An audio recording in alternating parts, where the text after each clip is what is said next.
गरीबों का भी कोई आसरा होता तो क्या होता, बुते काफिर हमारा भी खुदा होता तो क्या होता।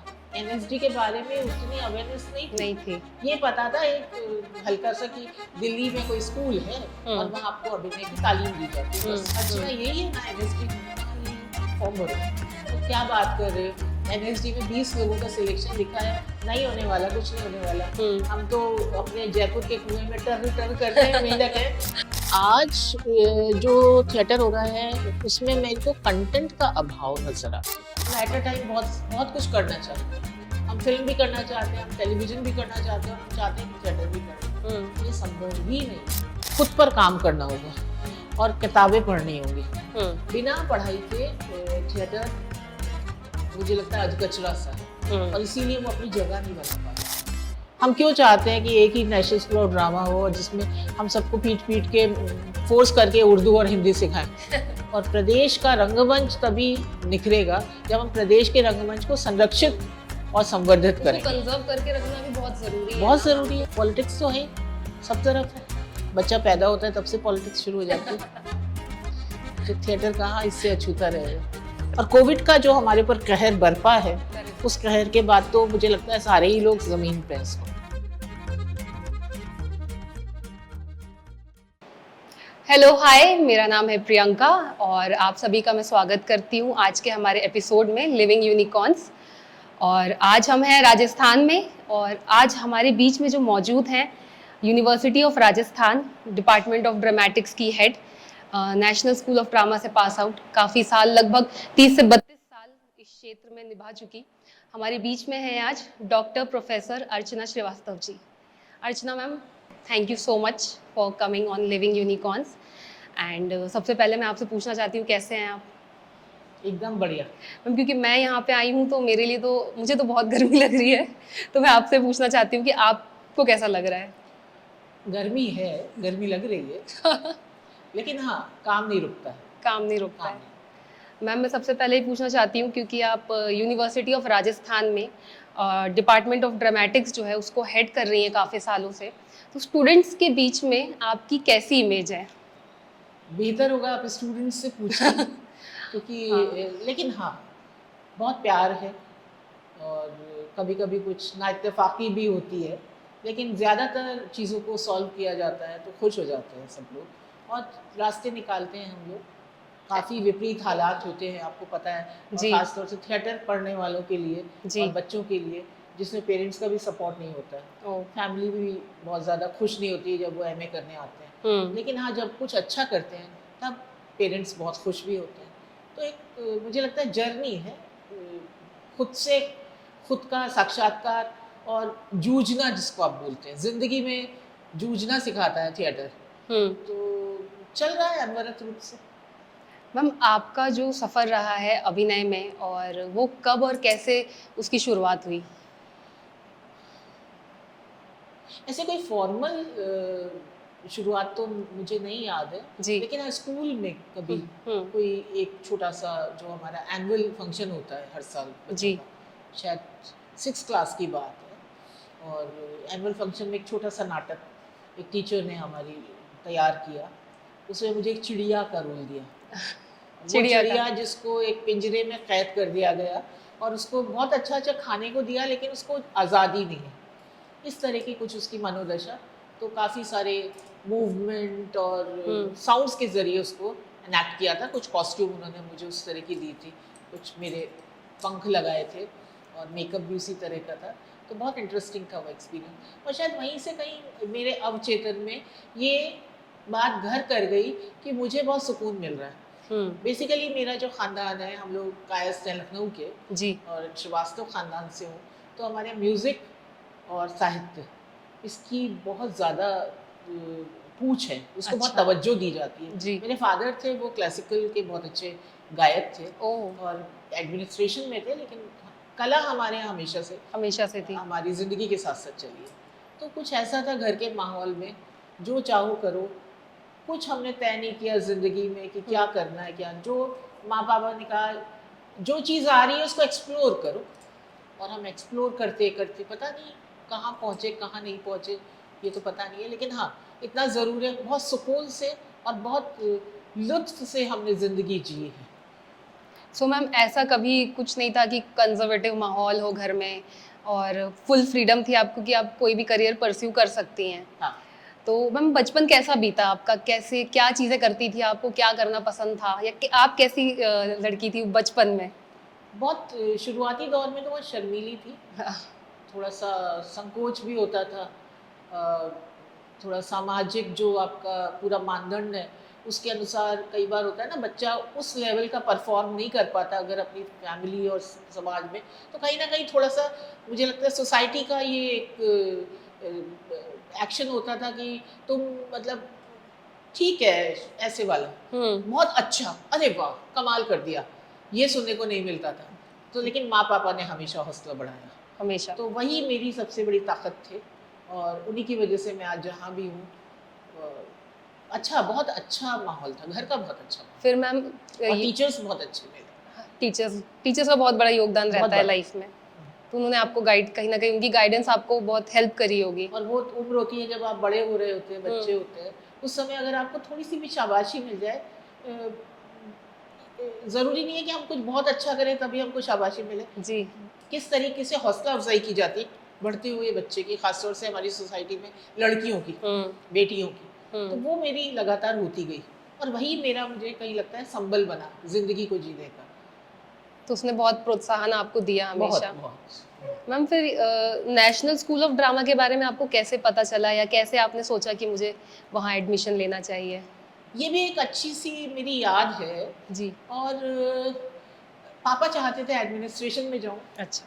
हर एक माता पिता का सपना होता है हमारे बच्चे IAS RAS बने। करेक्ट। और पब्लिक एडमिनिस्ट्रेशन में मैंने टॉप किया था यूनिवर्सिटी में उस ज़माने में, तो उनकी इच्छा थी कि शायद ये भी एडमिनिस्ट्रेशन में सिविल सर्विसेज में ट्राई करें। हाँ, लेकिन मेरा कतई मन नहीं था, मुझे बहुत ड्राई जॉब लगा ब्यूरोक्रेट्स वाला, तो मैंने कभी तवज्जो नहीं दी उसको और कभी किसी एग्ज़ाम को मैंने फेस नहीं किया। खूब सारे मैंने फॉर्म भरे, पापा कहते थे तो भर दिया, लेकिन एग्ज़ाम मैंने कभी नहीं दिया ना।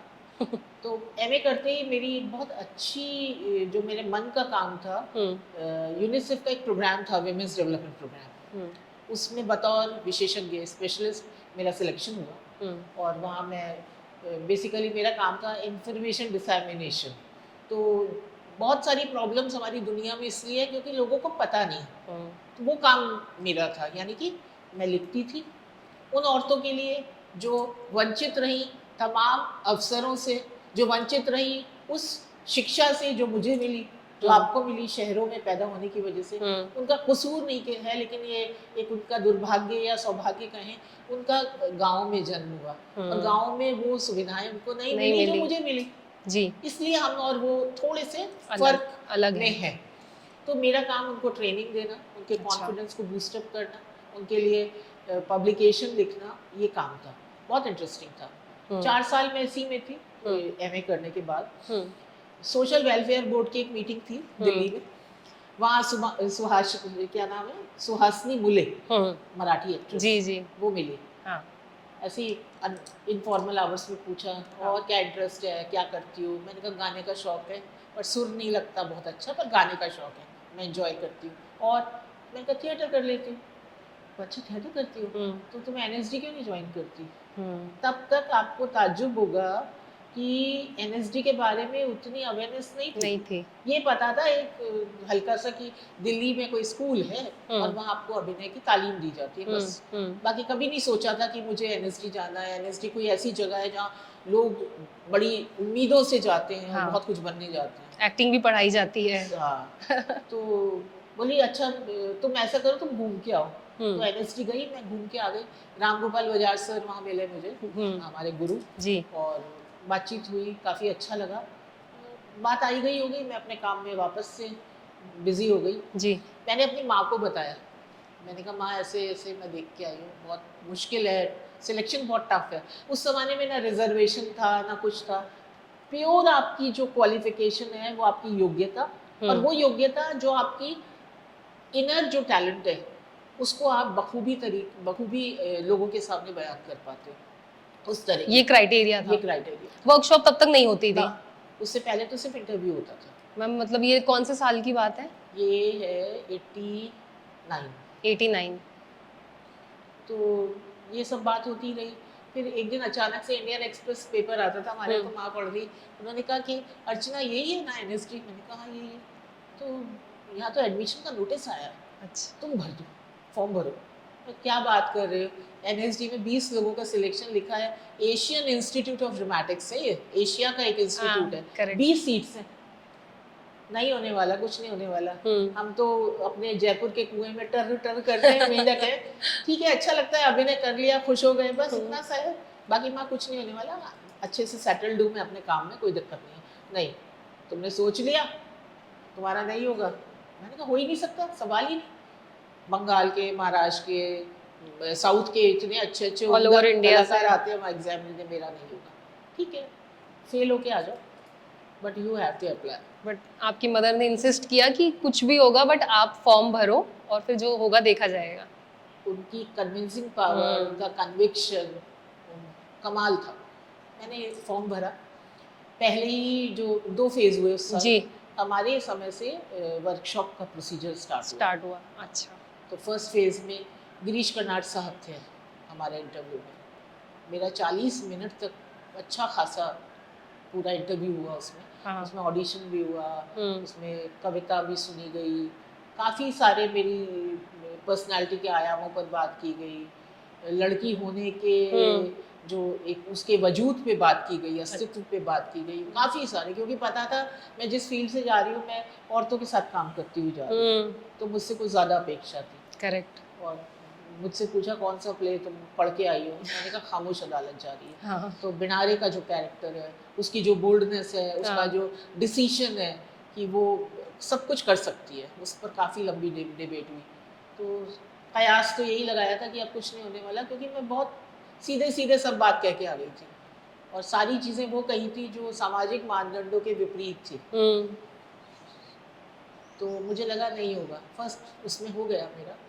फिर बारी आई वर्कशॉप की, और जो 4 दिन हम लोग दिल्ली में रहे रेजिडेंशियल वर्कशॉप की, और उसमें भी जैसी मैं हूँ मैंने अपने आप को वैसा ही प्रस्तुत किया, बिना किसी आडंबर, बिना किसी बनावट। पसंद आ गया सब उन लोगों को, ये मेरे गुरु लोगों की वो बड़ी बात है, उनका बड़प्पन है, और ऊपर वाले की कृपा है। तो मेरा चुनाव हो गया, सिलेक्शन हो गया एक वहाँ पर एनएसडी के लिए प्रत्याशी के तौर पे आप चले गई नहीं। अच्छा। अब सवाल आया साहब इतनी अच्छी जॉब है, हाँ। इसको छोड़ के तुम एनएसडी जाओगे? ये वो दौर था जब इरफान खान, निर्मल पांडे, बड़े बड़े जो दिग्गज बाद में फिल्मों में हमारे एक मकाम बनाया जिन्होंने, वो बहुत स्ट्रगल कर रहे थे। तो सबने कहा कुछ नहीं होता है वहाँ, तो इतनी प्रॉब्लम है, ये कुछ नहीं होगा एनएसडी जाके, थिएटर कर रही है अच्छा खासा, क्या ज़रूरत है, नहीं जाओ। लेकिन सब एक तरफ थे, माँ एक तरफ थी। तो बोले तुम जाओ, जिंदगी में हुआ तो और नौकरी मिलेगी, नहीं हुआ तो ये भी छूट जाएगी, तो ये मौका मत गंवाओ। चले गए। उसके बाद क्या हुआ, हमारा जो पैशन था थिएटर, वो हमारा प्रोफेशन बन गया। तो फिर 94 में मैरिज हुई मेरी, 94 में बेटी का जन्म होने की वजह से मैं बॉम्बे और दिल्ली नहीं गई। मैं वापस अपने होम टाउन, मतलब मैम जब आपका एनएसडी में एडमिशन हो गया, फिर आप दिल्ली शिफ्ट हो गए होंगे, वो 3 साल कैसे रहे आपके? बहुत अच्छे, बहुत अच्छे, इतना कुछ है वहाँ पर पढ़ने और देखने के लिए, सीखने के लिए। कम था 3 साल। आप मतलब एज अ पर्सन जो आप रहे हैं और एज एन एक्टर आपको कुछ मिला होगा वहाँ से, आपने अपने आप को कुछ नया जाना होगा कि मैं ऐसा भी कर सकती हूँ। हाँ, खुद के बहुत सारे आयाम पता चलते हैं जब आप किसी बड़ी जगह जाते हैं। इतना इतना इतना जैसे ब्रह्मांड है ना हमारा, ऐसा लगा एक ब्रह्मांड है, इतना विशाल, इतना विस्तृत, उसमें मैं एक इतनी सी चींटी बराबर, मैं क्या लूँ, क्या ग्रहण करूँ, कैसे करूँ? मेरी तो इतनी हैसियत ही नहीं है कि ये सब कुछ, मेरी झोली तो इतनी सी है, लेकिन मुझे चाहिए ये सब कुछ सीखना है। तो जितना मैं सीख पाई, जितना मेरा अपना एक वो था मादा, उतना मैंने किया।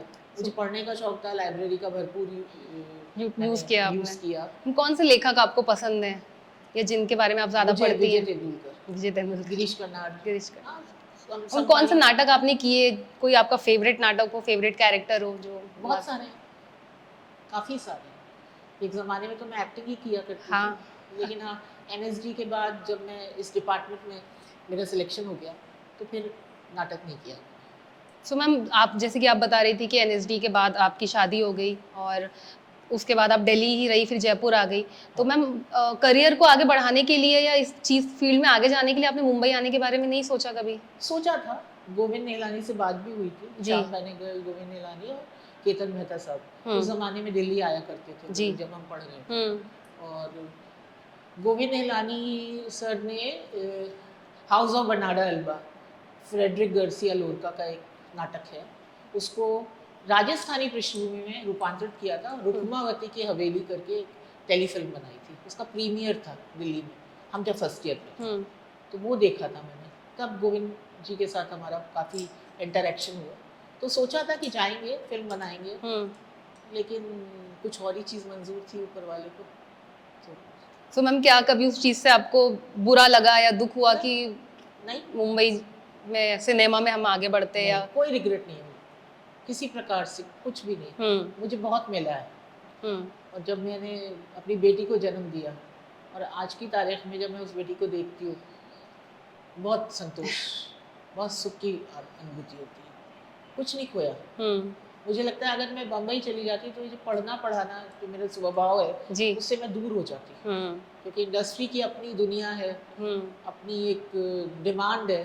तो वो डिमांड एक तो परिवार को मुझे लगता है बहुत ज़्यादा आगे नहीं बढ़ाती है, आपको अपने लिए कुछ कुछ जूझना पड़ता है दिन रात। मेरे साथी काफ़ी इस चीज़ से दो चार हुए मैम हैं। कौन कौन आपके साथी कौन कौन थे जो फिर मुंबई चले गए होंगे? बहुत सारे लोग इंटरनेशनली अक्लेम्ड एक्टर्स हैं। हरीश खन्ना है, अभी रिसेंटली उनको अवार्ड मिला है, स्टोलन उन्होंने किया है। 12th फेल में विक्रांत के जो फादर बने हैं वो, फिर आदिल हुसैन है, जाकिर हुसैन है, सरकार में डेब्यू किया था जी, वो थे, अनूप सोनी, राजेश टैलन, ये सब आपके बैचमेट्स? सब मेरे बैचमेट हैं। और हमारी बॉन्डिंग सबकी बहुत अच्छी है, आज भी हम सब मिलते हैं और एक दूसरे के। मैम ऐसी कोई फनी मेमोरी है आपकी साथ में, कोई फनी इंसिडेंट जो एनएसडी के टाइम पे हुआ हो? बहुत सारी है, फनी तो नहीं कह सकते, थोड़ी मेमोरेबल बेवकूफ़ियाँ कहते हैं इसको। जैसे कि ऐसे ही कुछ क्योंकि क्या हुआ, शायद मैं हमारे बैच में काफ़ी मैच्योर थी जी। मैं और आदिल। ओके। उस समय क्या था, जो ये आपकी एजुकेशनल क्वालिफिकेशन थी 12th, तो छोटे बच्चे भी थे जिन्होंने, एक कलकत्ता की लड़की थी अनिंदिता सर्वाधिकारी, उसने बाद में पूना फिल्म इंस्टीट्यूट से भी किया है ओके। कोर्स। अच्छा। नंदीग्राम पे फिल्म बनाई है, कमाल की डायरेक्टर है वो। तो वो 12th करके आई थी, तो हम लोग का डिफरेंस बहुत था। हाँ। लेकिन दिल के रिश्ते थे तो वो डिफरेंस कहीं ऐसा नजर नहीं आता। तो इन बच्चों, मैं इनको बच्चा ही बोलती थी, तो ये लोग कुछ कुछ रात को अजीब अजीब से भूत बनना और कॉस्ट्यूम जो हमारा डिपार्टमेंट है उससे कुछ अजीब से मास्क लगा के और डराना खिड़की में से, जो कि बड़ा फनी तो नहीं तो कहूँगी। आप नहीं करते थे ऐसा कुछ भी? नहीं, वो उम्र भी नहीं थी ना, मैं जब गई थी तब मैं 25 साल की थी। तो मैम 25 साल ऐसे यंग एज ही होती है, बट वो आपसे छोटे थे इसलिए आपको ऐसा कुछ फील होता था कि? हाँ, थोड़ा डिफरेंस। और मुझे सब लोग अर्चना जी बोलते थे। बैचमेट्स? बाद में फिर अर्चना हो गई, फिर तो कोई दिक्कत नहीं, लेकिन एक समय तक। तो हम डरते भी थे क्या वो आपसे कि हाँ, थोड़ा स्ट्रिक्ट तो नहीं है या डांट देंगी या ऐसा कुछ, इनसे मजाक नहीं करना है? हॉस्टल की कन्वीनर रही हूँ, अच्छा। डिसिप्लिन कमेटी की कन्वीनर रही हूँ। तो ऐसा कोई दौर था कभी कि आप या कोई और फ्रेंड सर्कल हो आपका जिनके साथ आप मस्ती मजाक करती हो या? हाँ, मस्ती मजाक तो खूब किया, टीचर्स के साथ भी किया। हाँ। गोली पे बहुत हुड़दंग करते थे, काफी यादें हैं उस समय की। बट मैम फर्स्ट इम्प्रेशन ऐसा पड़ सकता है कि आप बहुत सीरियस है, स्ट्रिक्ट काइंड ऑफ पर्सन है। हाँ, मुझे देख के लोग यही कहते हैं। तभी मैंने आपसे आते थी मैम शुरू में पूछा था ना कि मैम आप बताइए स्टूडेंट्स के बीच में आपकी कैसी इमेज है, कि क्या वो भी आपको ऐसा सोचते हैं कि मैम इज वेरी स्ट्रिक्ट, डरते हैं आपसे? डरते तो हैं, पर थोड़ा वो भय बिन होत न प्रीति, वो कहा गया ना रामायण में। जरूरी है। भय जरूरी है प्यार के बिल्कुल। लिए, तो एक और डिसिप्लिन मेंटेन करना है तो थोड़ा सा होता है, लेकिन हाँ मतलब। तो मैम ये फिर इन सालों के बाद जब आपने दोबारा जयपुर में फिर थिएटर कंटिन्यू रखा? हाँ, इस डिपार्टमेंट में। हाँ मैम, एजुकेशन की जर्नी आपकी कैसे स्टार्ट हुई और आपने कब कैसे पढ़ाना स्टार्ट किया बच्चों को? 95 में मेरा सिलेक्शन हुआ, 93 में पास राजस्थान यूनिवर्सिटी में? हाँ, 95 से मैं मैम उसके अलावा फिर मतलब ऑडिशंस क्या आप देती थी या आपने फुल टाइम टीचिंग ही अपना लिया टीचिंग, पूरी तरीके से?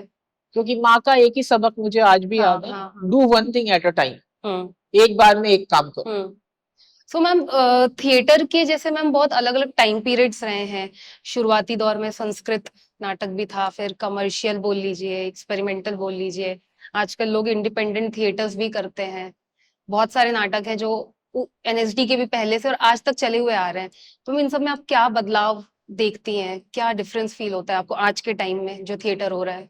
आज जो थिएटर हो रहा है उसमें मेरे को कंटेंट का अभाव नजर आता है, हम्म विचार नहीं है।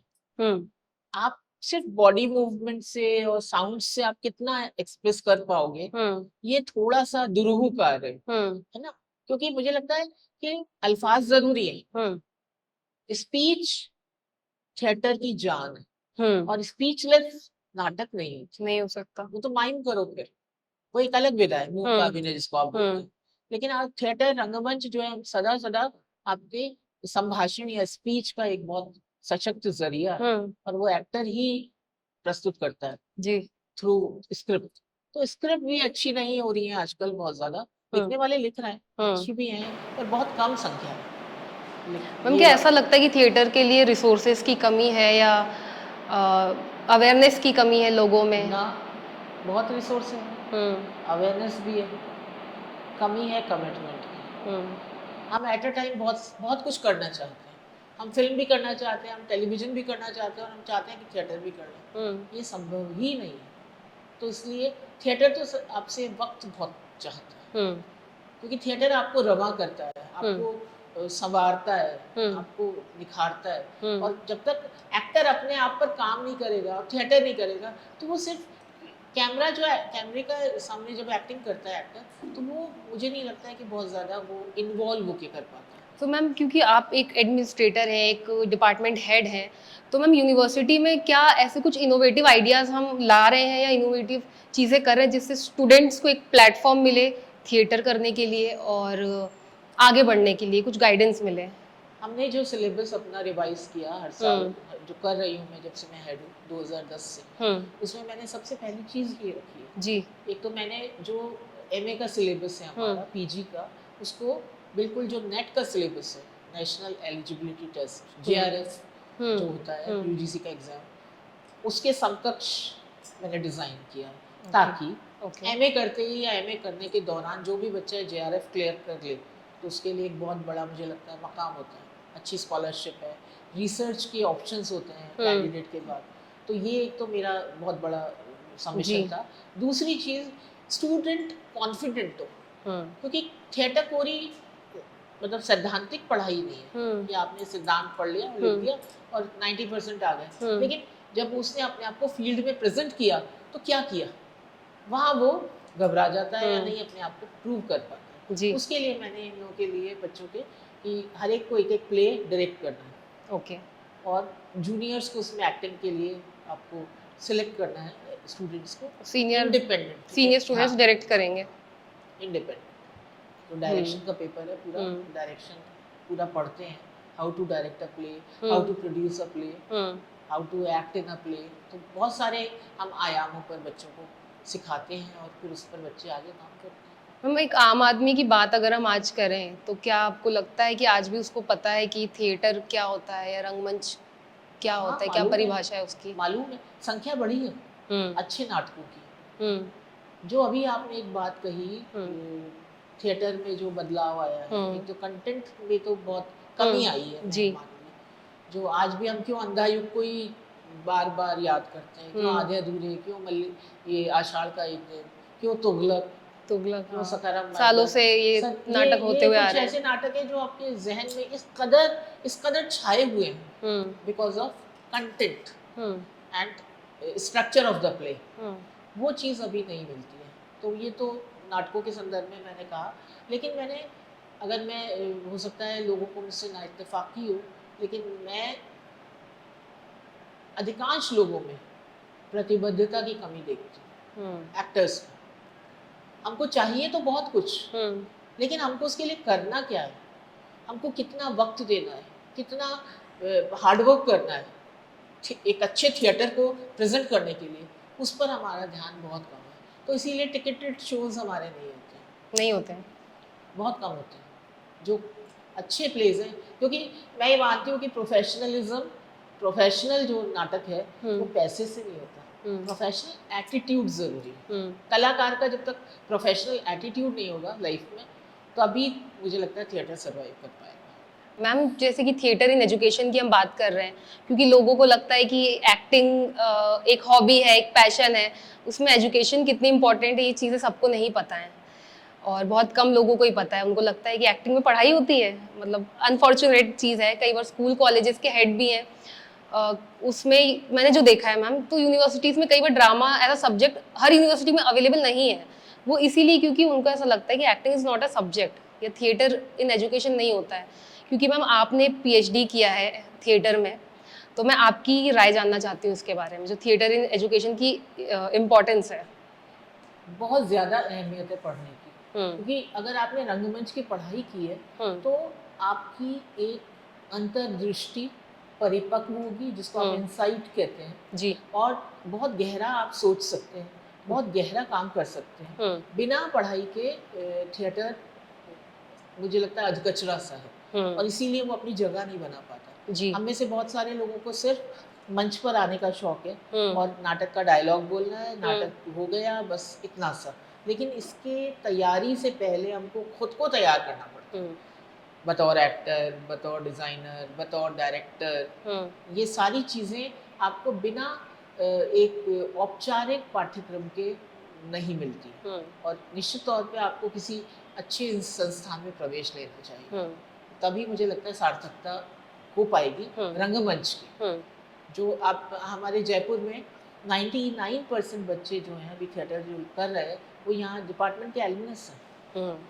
तो कुछ लोग तो उसको सस्टेन कर रहे हैं, उसको आगे बढ़ा रहे हैं, लेकिन दुर्भाग्य इस दौर का कहूँगी मैं, ये दौर इतनी जल्दबाजी का है कि सब बच्चे उस चीज़ को अब शायद सस्टेन नहीं कर पा उस पढ़ाई को जो यहाँ पढ़ाई की। वो चाहते हैं फटाफट 15 दिन में मेरा नाटक हो जाए, मेरी ये ग्रांट पूरी हो जाए और ये ग्रांट मिल जाए, बस इतना सा उनका मकसद है।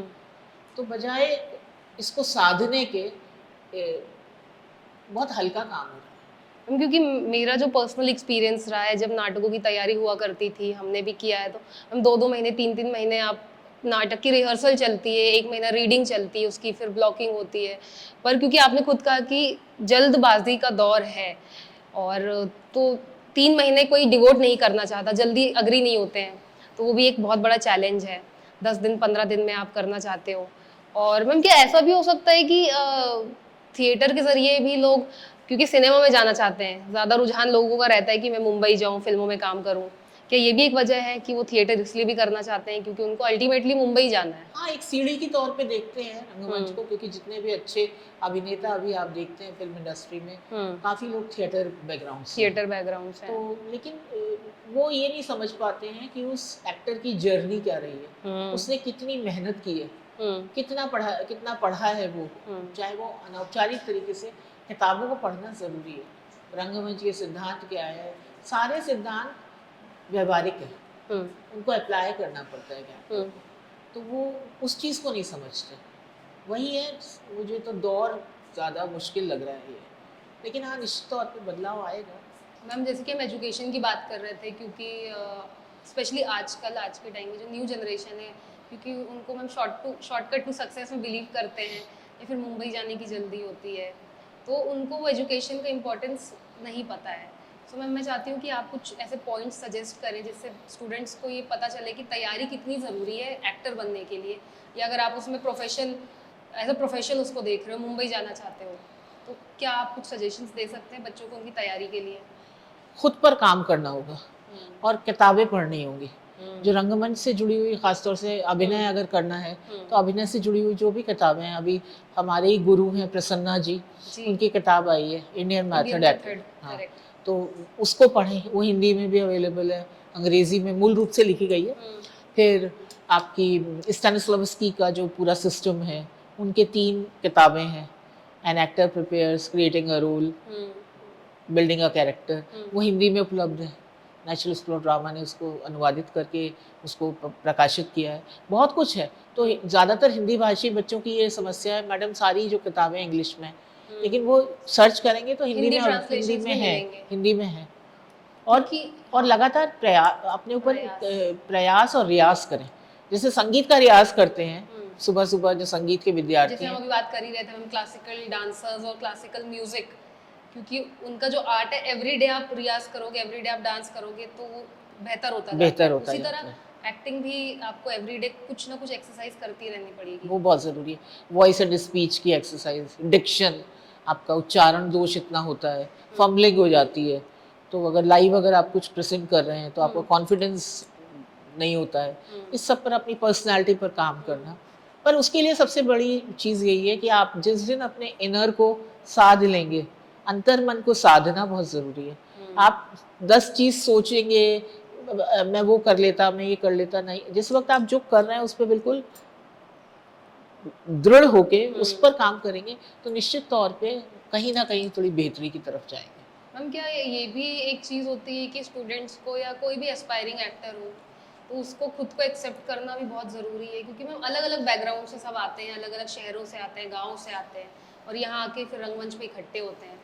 मैम यहाँ हमारे यहाँ भी क्या लैंग्वेज बैरियर आता है कभी, जब हम हिंदी नाटक करते होंगे, क्योंकि हो सकता है स्टूडेंट्स राजस्थानी लैंग्वेज उस बैकग्राउंड से आते हो तो उनको हिंदी भी नहीं आती हो ठीक से, या इंग्लिश में दिक्कत आती हो, तो क्या उसके लिए भी हम लोग उसको कहते हैं कि आप अपनी भाषा में इसको अनुवाद करके बोलिए। तो हमने बहुत सारे नाटकों का राजस्थानी में अनुवाद करवा के बच्चों से ऑन द स्पॉट इम्प्रोवाइज करवाया, और उसमें उनका कमाल का एक टैलेंट निकल के आता है। हम क्यों चाहते हैं कि एक ही नेशनल स्कूल ऑफ ड्रामा हो और जिसमें हम सबको पीट पीट के फोर्स करके उर्दू और हिंदी सिखाएं? क्यों है? हम क्यों नहीं रीजनल थिएटर ऑफ ड्रामा की एक कल्पना करें जिसमें प्रदेश का रंगमंच, प्रादेशिक रंगमंच निखर के सामने आए। और वो तभी संभव होगा जब एक जो भी हमारे पूरे, मुझे लगता है, व्यवस्था से जुड़े हुए, जिसमें हमारे मंत्री लोग हैं, जिसमें हमारे IAS हैं, ब्यूरोक्रेट्स हैं, वो लोग इस तरह की कुछ पॉलिसी बनाएंगे। आज तक हमारी सांस्कृतिक नीति नहीं है, इस देश का दुर्भाग्य है ये। तो सांस्कृतिक नीति अगर हमारी उतनी गूढ़ होगी, उतनी प्रखर होगी, तो मुझे लगता है कि इस चीज़ पे काम होगा। और प्रदेश का रंगमंच तभी निखरेगा जब हम प्रदेश के रंगमंच को संरक्षित और संवर्धित करेंगे। कंजर्व करके रखना भी बहुत ज़रूरी है, बहुत ज़रूरी है। वो विलुप्त हो जाएगा, क्योंकि मैम रीजनल थिएटर, मुझे विद टाइम ये रियलाइज़ हुआ कि regional language, regional background, specially जब आप थिएटर में आते हो तो बहुत इंपॉर्टेंस रखता है। जब हम हिंदी नाटक देख रहे होते हैं, पर जब भी हम म्यूजिकल प्ले देखते हैं या कोई रीजनल नाटक देखते हैं तो वो ज़्यादा आकर्षित करता है आपको देखने में। वही तो हम फोक थिएटर ऑफ इंडिया पढ़ाते हैं। हाँ। फिर फोक थिएटर ऑफ इंडिया पे हम डिस्कशन करते हैं जी। फिर हम कंटेंट आज का लेते हैं, उसको हम कहते हैं कि इस फॉर्म में आप थोड़ा सा इसको, इसके क्या क्या एलिमेंट्स हैं, लाइक नौटंकी है या यक्षगान है, क्लासिकल है यक्षगान, तो पूरा या जयपुर का क्या तमाशा है, यहाँ का जो लोकल, ये जयपुर का तमाशा भी है। भट्ट फैमिली, बंशीधर जी भट्ट की जो फैमिली है वो लोग करते हैं। प्लस ख्याल है, उसमें अलग अलग रूप हैं, कुछ आमणी ख्याल है, तुर्रा कलगी ख्याल है, जैसे आपका मध्य प्रदेश का माच है, थोड़ा असर उसका भी है, गवरी है। मैम जैसे यहाँ पे मैंने देखा फोक कल्चर काफ़ी है, आर्ट्स और आर्ट एंड कल्चर के लिए भी राजस्थान काफ़ी पॉपुलर है। तो जो जयपुर का थिएटर है या एज अ ओवरऑल राजस्थान का थिएटर है, उसमें क्या एक बहुत प्लस पॉइंट है और क्या एक माइनस पॉइंट है? वही होता है कि जो चीज़ बहुत आसानी से हमें मिल जाती है हम उसकी कदर नहीं करते। तो आधुनिक रंगमंच में तो ये चीज़ कहीं ना कहीं मैं देख पाती हूँ कि उन एलिमेंट्स को लोग दरकिनार कर देते हैं जो हमारी फोक ट्रेडिशन से जुड़ी हुई हैं। कुछ एक दो यहीं के एल्बनस हैं। अनिल मारवाड़ी एक बहुत फेमस हमारे डायरेक्टर और राइटर हैं जी। वो राजस्थान की परंपरा को पकड़े हुए हैं और समृद्ध परंपरा से पूरा अच्छे से अच्छा रंगमंच कर रहे हैं। तो वो तमाम यहाँ के रिचुअल हैं, जो गणगौर होती है हमारी, तीज होती है, उन रिचुअल्स को अपने नाटकों में समाहित करते हुए बड़ा अच्छा वो स्क्रिप्टिंग करते हैं और फिर उसको डायरेक्ट करते हैं। लेकिन ऐसे एक दो ही हैं जी। मैम आपने बताया कि जैसे काफ़ी लोगों से आपने भी पढ़ा होगा, तो आपके कौन गुरु हैं जो जिनका बहुत बड़ा रोल रहा है आपकी लाइफ में? सभी गुरुओं का रहा है। गुरु तो गुरु होता है। अगर स्कूल की बात करें, शायद उस सबसे पहली गुरु तो मेरी वो टीचर रही होगी जिन्होंने कहीं मुझ में संभावना देखी और मुझे चिड़िया का रोल दिया। शुरुआत तो वहीं से हुई ना। तो उसके बाद फिर सरताज माथुर सर यहाँ जयपुर के जी, उनके साथ मैंने बहुत थिएटर किया। DN शैली साहब थे जो अभी नहीं है। रवि चतुर्वेदी के साथ भी 1-2 नाटक किए हैं। पर हाँ, सरताज माथुर साहब का बहुत बड़ा रोल है जयपुर में। काफी टाइम आपने उनके साथ बहुत थिएटर बहुत किया। अच्छे नाटक किए और मुख्य भूमिकाओं में मैं रही। कैसा अनुभव रहा उनके साथ मैम? वो स्पीच के तो मास्टर हैं, कमाल। अभी काफ़ी उनकी उम्र हो गई है, एज हाँ, लेकिन जज्बा वही कायम है। आज भी वो काम करते हैं, घर पर बुला के बच्चों को वर्कशॉप्स करते हैं, नाटक तैयार करते हैं, लेकिन है उनके अंदर वो आग आज भी है, मैं देख पाती हूँ। और फिर NSD में तो काफ़ी गुरु मिले, जिसमें सबसे प्रमुख स्थान रहा प्रोफेसर देवेंद्र राज अंकुर। देवेंद्र राज अंकुर, हाँ जानते हैं। वो मेरे बहुत कमाल के, अनामिका हक सर, राम गोपाल बजाज साहब, कीर्ति जैन, अनुराधा कपूर, डायरेक्टर भी रही हाँ, वो। हाँ, ये सब लोग डायरेक्टर रहे। एक बहुत बड़ा सवाल ये भी आता है कई बार कि क्योंकि कुछ लिमिटेड इंस्टीट्यूट्स ही हैं इंडिया में जो एक्टिंग के कोर्सेज करते हैं, जैसे नेशनल स्कूल ऑफ ड्रामा और उनके कंटेम्प्रेरी इंस्टीट्यूट्स भी हैं। फिर आजकल बहुत सारे थिएटर्स खुल गए, बहुत सारी वर्कशॉप्स हो रही हैं मैम, एक तरह का मतलब बिजनेस भी हो सकता है कि, तो क्या मैम जो स्टूडेंट्स फिल्म स्कूल नहीं जा पाते हैं तो वो उनको कई बार ऐसा लगता है कि एक फिल्म स्कूल का टैग होना बहुत ज़रूरी है, तो आपको भी ऐसा कुछ लगता है क्या कि फिल्म स्कूल से आप पास आउट हुए हो तो ही आप अच्छे एक्टर हो? ना, बिल्कुल नहीं, कतई नहीं।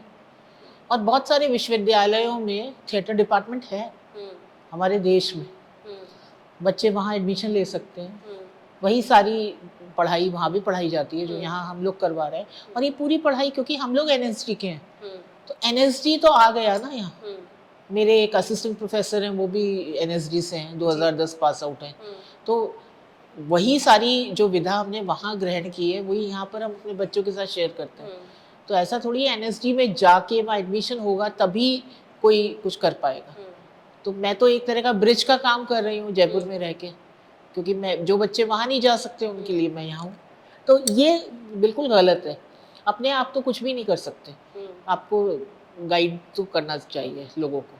मैम पॉलिटिक्स और दूसरे चैलेंजेस भी आते हैं थिएटर में कई बार, तो उससे भी कई बार हो सकता है कि मनोबल एक्टर्स का गिरता है, तो उसके बारे में आपका क्या कहना है?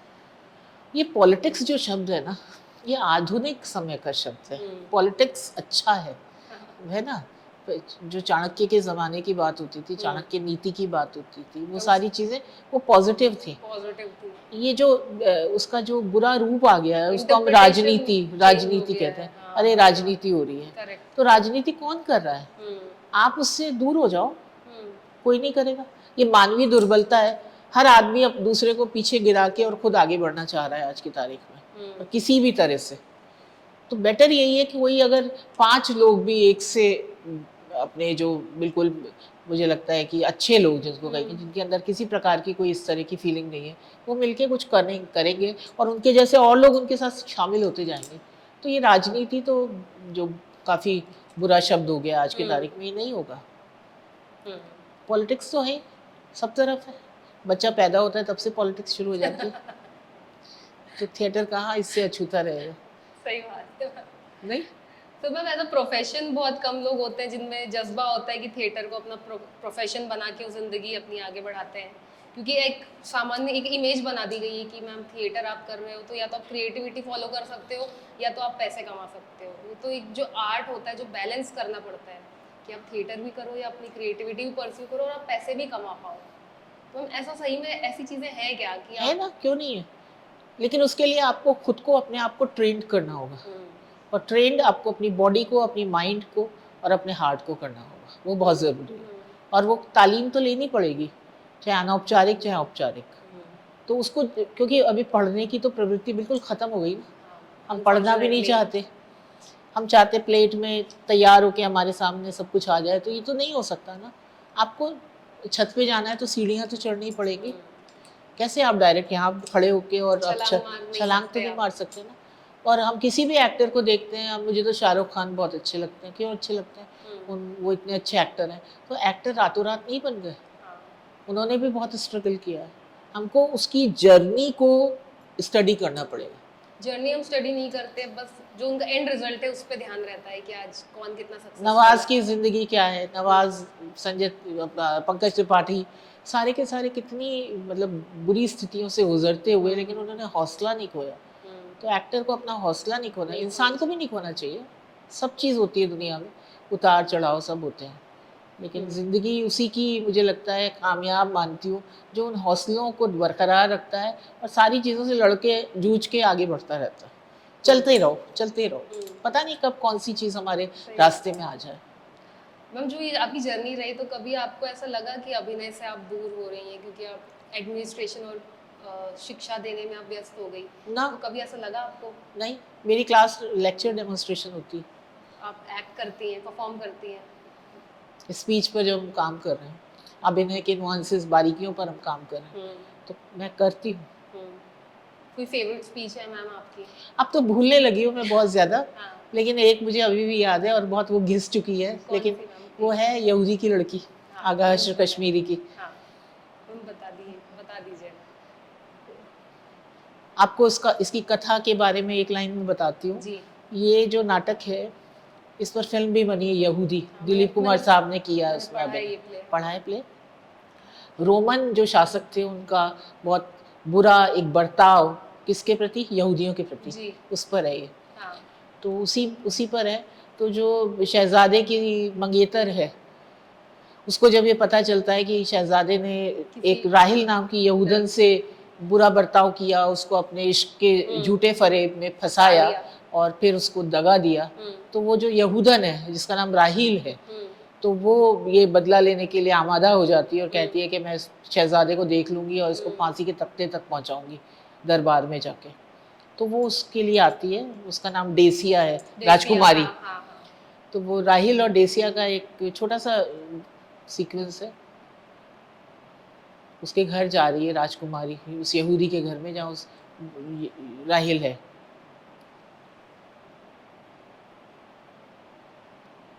राहिल,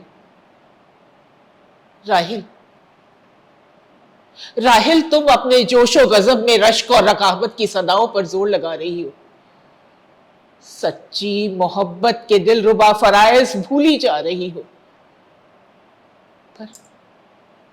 पर मुझे तो देखो, मैं पैदाइश के साथ होने वाली उसकी हकदार बीवी, उससे दस्तबरदार होकर भी उसकी सलामती के लिए जिल्लतें उठा रही हूँ और तुम्हारे कदमों में सर झुका रही हूँ। मुझे उसके जान की खैरात दो, चाहे तो उसके बदले मेरी जान ले लो। तब राहिल बहुत खुश होती है मन में और ये देख के उसे बड़ा अच्छा लगता है कि किस तरह से आज जो बड़े शहंशाह लोग हैं वो भी मेरे सामने रोने आए। उस वक्त तो वो उससे थोड़ा सा बेवफाओं की बात करती है, बाद में उसको तरस आ जाता है राजकुमारी पर। तब वो कहती है, जाओ जाओ राजकुमारी, जाओ, बेखौफ जाओ, मार्कस को कुछ नहीं होगा। चली जाती है आश्वस्त होके डेसिया। उसके बाद राहेल अकेले में कहती है, गरीबों का भी कोई आसरा होता तो क्या होता, बुते काफिर हमारा भी खुदा होता तो क्या होता। कोई लज्जत नहीं है फिर भी दुनिया प्यार करती है, खुदा बंदा इस मोहब्बत में भला होता तो क्या होता। जब इतनी बेवफाई पे दिल उसको प्यार करता है, इलाही वो सितमगर बावफा होता तो क्या होता। और फेड आउट हो जाता है। ये है। बहुत बहुत बहुत शानदार। मतलब मैं अपने आप को, मैं उस काबिल तो नहीं समझती कि मैं आपको कुछ बोलूं, बट बहुत लकी फील कर रही हूँ कि ये देखने का मौका मिला और बहुत बहुत अच्छा किया। मुझे गूज़बम्स आ रहे हैं, ऐसा लगा। बहुत बहुत शानदार। एक्चुअली जब तक हम सिंपैथी नहीं करते कैरेक्टर के साथ, हम एम्पैथी, समानुभूति कि मैं अर्चना, जब अगर मैं राहिल की मनोदशा में वो कैरेक्टर निभा रही हूँ तो मुझ में क्या हलचल होगी, मेरा मेंटल और इमोशनल जो लेवल है वो किस कदर डिस्टर्ब होगा, उसको फील करना होता है। और वो रियाज है, और ये सब कुछ रियाज है। इंस्टेंट अगर जिंदगी में हमने रियाज नहीं किया होता तो ऐसे इंस्टेंट हम शायद इन्वॉल्व होके नहीं कर सकते। करेक्ट। तो आपके सिर्फ अल्फाज होते हैं। मैम जैसे कि आपने मुझे ये भी बताया कि अभी कुछ टाइम, कितना, लगभग 1 साल में आप रिटायर होने वाली हैं। हाँ। राजस्थान यूनिवर्सिटी से। तो मैम क्या चीज़ें हैं जो आप करेंगी रिटायरमेंट के बाद? जो कर रही थी वही करूँगी। थिएटर। हाँ, एजुकेट करूँगी, एक्टर्स को एजुकेट करूँगी और थिएटर को बहुत आगे ले जाने का सपना है प्रोफेशनली। हम इसके चलते आपको कभी ऐसा कुछ लगा कि आपने कुछ मिस किया है लाइफ में? नहीं, मैंने हर वक्त बच्चों के थ्रू अपने आप को रवा किया है और जो भी स्टूडेंट्स आते हैं उनसे मैं भी सीखती हूँ और मैं उनको भी सिखाती हूँ। तो हर बच्चे की अपनी जर्नी है, हम ये नहीं कह सकते कि स्टूडेंट है उसकी क्या जर्नी है। उसकी अपनी पारिवारिक जर्नी है, उसके पेरेंट्स के साथ उसका रिलेशन, घर में वो जिस जद्दोजहद में आता है यहाँ पर बिना किसी सपोर्ट के, वो उसकी अपनी एक जर्नी है। और मुझे लगता है वो एक चुनौती को स्वीकारता हुआ एडमिशन लेता है यहाँ पर। और कुछ बच्चे वाकई में बहुत अच्छा काम कर रहे हैं। काफ़ी बच्चे JRF क्लियर हो गए, PhDs कर रहे हैं मेरे साथ ड्रामा में। क्या और मैम नई जनरेशन में कुछ अंतर फील होता है आपको स्टूडेंट्स में? वही जल्दबाजी होती है। हाँ, कुछ बच्चे कहते हैं मैडम मैं बॉम्बे जा रहा हूँ। मैंने कहा जाइए, क्या करेंगे वहाँ? क्या बोलते हैं फिर वो? मैडम मैं सीरियल करूँगा, फिल्म करूँगा। मैंने कहा अभी रुकिए, ठहरिए, ठहराव ज़रूरी है ज़िंदगी में।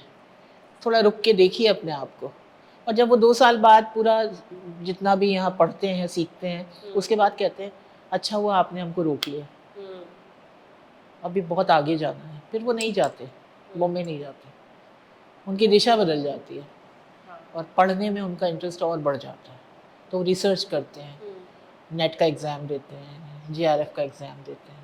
मैम यही चीज़ है कि जैसे हम कोई और जॉब के लिए अप्लाई करते हैं, किसी और प्रोफेशन की तैयारी करते हैं, तो हम अपनी डिग्री पूरी करते हैं, इंटर्नशिप करते हैं, सारी चीज़ें करते हैं, और वही चीज़ कई बार हम एक्टिंग में नहीं अप्लाई कर पाते क्योंकि वही जो हमने बात करी कि जल्दबाजी रहती है हमें। नहीं, अब कर रहे हैं मुंबई जाने की, अब कर रहे हैं, अब समझ आ रहा है। और कोविड का जो हमारे ऊपर कहर बरपा है, उस कहर के बाद तो मुझे लगता है सारे ही लोग ज़मीन पे इस वक्त। सबको पता है कभी भी कुछ भी हो सकता है, तो सबको एक परमानेंसी की तलाश है, एक स्थायित्व हर आदमी चाहता है। स्टेबिलिटी बहुत ज़रूरी है, बहुत ज़रूरी है। तो कुछ इस तरह का करें कि हमारा काम भी आगे बढ़े और हमारे रोजगार को भी कुछ हम सपोर्ट मिले। और मैम फैमिलीज भी जागरूक हैं, पेरेंट्स सपोर्ट करते हैं, कर रहे हैं, अब करने लगे क्योंकि बच्चों ने प्रूव किया। मैम अभी थोड़ी देर पहले जो आपने एक डेफिनेशन बताई, मतलब मेरे लिए डेफिनेशन ही थी वो कैरेक्टर को लेके, जब आपने वो यहूदी का डायलॉग बोला। सो मैम मैं चाहती हूँ कि आप अपनी भाषा में कुछ उस कैरेक्टर को लेके एक बार डिफाइन कर सकती हैं हमारे ऑडियंस के लिए, हमारे लिए कि अभिनय क्या है। अभिनय क्या है? देखिए अभिनय क्या है, मैं 1-2 शब्द कहती हूँ उसके लिए। पर काया प्रवेश, पर यानी दूसरा, काया शरीर और आत्मा, आउटर नहीं इनर, और प्रवेश यानी एंटर।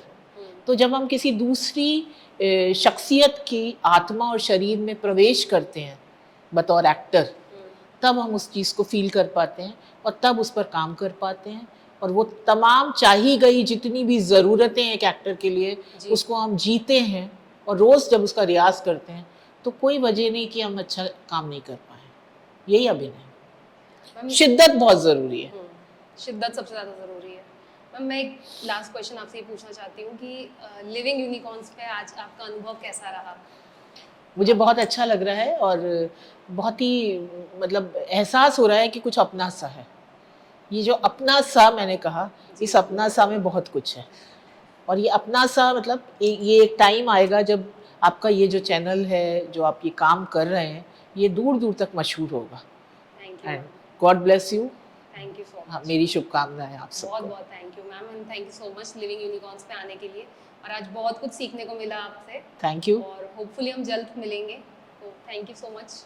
थैंक यू, मिलते हैं जल्द, बाय बाय। गरीबों का भी कोई आसरा होता तो क्या होता, बुते काफिर हमारा भी खुदा होता तो क्या होता। कोई लज्जत नहीं है फिर भी दुनिया प्यार करती है, खुदा बंदा इस मोहब्बत में भला होता तो क्या